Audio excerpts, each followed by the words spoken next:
Pour le hall A de l'aéroport, dessiné par Fernand Pouillon, la portée, c'est-à-dire la distance entre deux poteaux, est de 7,40 mètres. Les architectes se sont lancés un défi fou. Doubler cette portée pour atteindre 14,80 mètres, afin de réduire au maximum le nombre de poteaux dans l'aéroport, car ils gênent la circulation et la visibilité. Ça, c'est quelque chose qui est possible par l'utilisation de matériaux comme le métal et toute la structure métallique qui a été étudiée par nos ingénieurs. Bien entendu, avoir des portées, c'est-à-dire des distances entre deux poteaux qui sont importantes, c'est une performance technique, bien entendu. Mais on a relevé le défi parce que Pouillon est arrivé à faire ça en 1961. On s'est dit qu'il fallait absolument qu'on le fasse et encore mieux en 2022. Mais ce chantier de grande ampleur doit faire face à une contrainte majeure. Effectuer les travaux alors même que l'aéroport est en fonctionnement. Un sacré défi. Ces bâtiments, ils sont pleins de passagers qu'il faut amener de manière sécure vers leur vol et travailler en site occupé, c'est un des éléments les plus difficiles qui existent. Il a fallu faire attention à maintenir l'exploitation en fait, de l'aéroport, notamment faire attention par rapport aux grues qui peuvent empiéter sur le niveau côté piste et qui peuvent empiéter sur les vols des avions. Donc c'est surtout faire attention à toutes les contraintes qu'engendre un aéroport en fonction. Un aéroport au rayonnement international comme Marseille peut accueillir plus de 10 millions de passagers par an. Il faut donc adapter les techniques de construction pour minimiser au maximum les nuisances pour le public. Il y avait tout un ensemble de matériel qui n'était pas forcément accepté sur ce projet-là, qui pouvait créer des pollutions ou des problèmes de bruit. On a évité bien sûr tout ce qui était thermique, etc. On est plutôt sur des engins électriques. On vient aussi sur certaines opérations parfois changer les méthodes pour pouvoir éviter des grosses démolitions et faire de la démolition plus chirurgicale.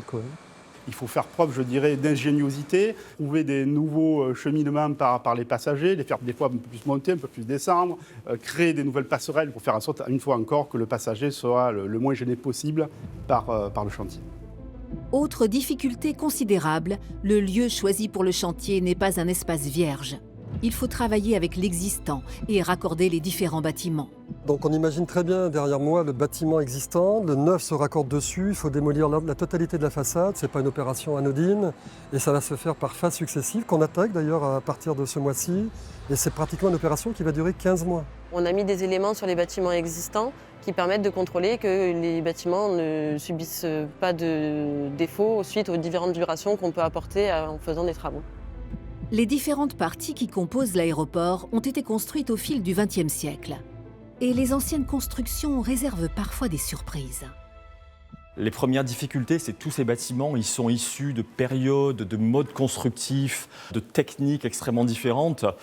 Et la plupart du temps, ces techniques-là, ces modes constructifs et cette réalité bâtie, on ne les a pas vraiment repérés de manière extrêmement précise. Donc, on a souvent des mauvaises surprises. Chaque fois qu'on donne un coup de pioche, en fait, on découvre quelque chose. Donc, quand on tombe sur une gaine, un tuyau, un câble dont on n'avait pas la connaissance, il faut comprendre d'où il part, à quoi il sert et quelque part, qu'est-ce qu'il alimente avant de pouvoir dire est-ce qu'on va pouvoir effectivement déconnecter et couper finalement ce câble, ce tuyau, cette gaine et tout autre élément technique. L'organisation du chantier est un véritable casse-tête. On ferme un espace, on le réhabilite, puis on le rouvre avant d'en fermer un autre. Un Tetris au quotidien. Ça rend le projet un petit peu long, un petit peu laborieux, mais on n'a pas le choix, il faut que l'aéroport continue de fonctionner. Enfin, travailler dans un aéroport, c'est pénétrer dans un lieu ultra sécurisé, ce qui complique encore davantage les opérations sur le chantier. C'est beaucoup plus compliqué parce qu'il faut faire rentrer les camions avec des contrôles de sûreté beaucoup plus importants. Et le personnel doit aussi, à chaque entrée et sortie, avoir des contrôles importants. Il y a une enquête de police qui est faite, une enquête administrative, et il faut obtenir le sésame, c'est-à-dire le badge rouge, pour permettre à nos compagnons, à notre encadrement et à l'ensemble des partenaires d'aller travailler côté piste.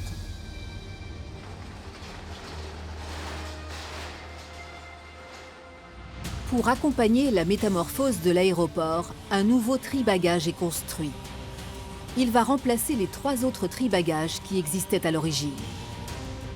Première étape, les constructeurs retirent 50 000 m3 de déblais.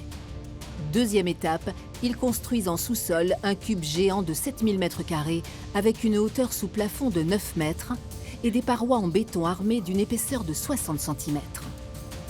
C'est ici, dans cette cathédrale souterraine, que va être installé un tri-bagages ultra performant. 3 km de tapis roulants vont permettre de traiter entre 3000 et 4000 bagages par heure. Deux nouveautés dans ce tri-bagages. Les machines de contrôle sûreté des valises seront plus perfectionnées, c'est-à-dire plus fines au niveau des vérifications, et le tri sera entièrement automatisé. Chaque bagage comporte un petit code barre. Le code barre de chaque bagage va être lu et donc on saura précisément où sera le bagage en permanence sur l'aéroport Marseille-Provence et donc effectivement ça sera de nature à réduire les bagages qui pourraient être perdus sur l'aéroport. L'aéroport Marseille-Provence veut révolutionner son service aux passagers. Nos clients pourront venir dès le matin, enregistrer leurs bagages, mettons dès 6 ou 8 heures, aller tranquillement passer leur journée sur Marseille sans leurs bagages et reprendre leur vol vers 20 heures puisque les bagages seront stockés et ne seront remis à l'avion que quelques heures avant le départ effectif du vol. La réfection intégrale du tri-bagages est impérative, car il n'est plus aux normes européennes. Mais le sursis accordé à l'aéroport expire dans les prochains mois. Aucun retard n'est donc permis.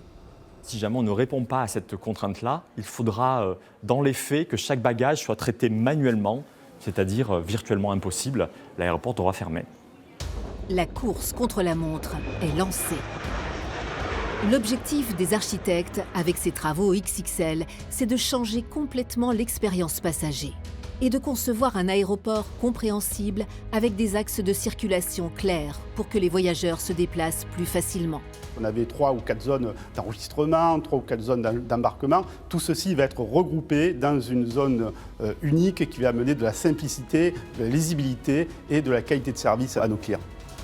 Les nouvelles zones de contrôle des passagers ont été placées au cœur de l'aéroport, dans l'endroit le plus aérien, le plus lumineux, alors que jusqu'à présent, ces zones se situaient dans les recoins des aérogares. L'objectif est de limiter le stress lié à cet endroit qui peut devenir anxiogène pour certains passagers. Ce que les passagers attendent, c'est qu'on leur offre un espace dans lequel ils se sentent sécurisés, avec de la lumière naturelle, avec une bonne acoustique, avec des matériaux agréables, de manière à ce que ces séquences de stress, les procédures de contrôle de sécurité pendant lesquelles on va se retrouver fouillé, on va se retrouver vraiment dans une situation de stress importante, soient les plus amoindries possibles et que le voyage soit le plus fluide, le plus agréable possible. Marseille va également se transformer en Smart Airport, c'est-à-dire un aéroport connecté, avec la mise en place pour les passagers qui le souhaitent de nouveaux outils de biométrie. Le voyageur va ainsi pouvoir créer son empreinte biométrique en se prenant en photo chez lui ou sur des bornes à l'aéroport avant de prendre l'avion.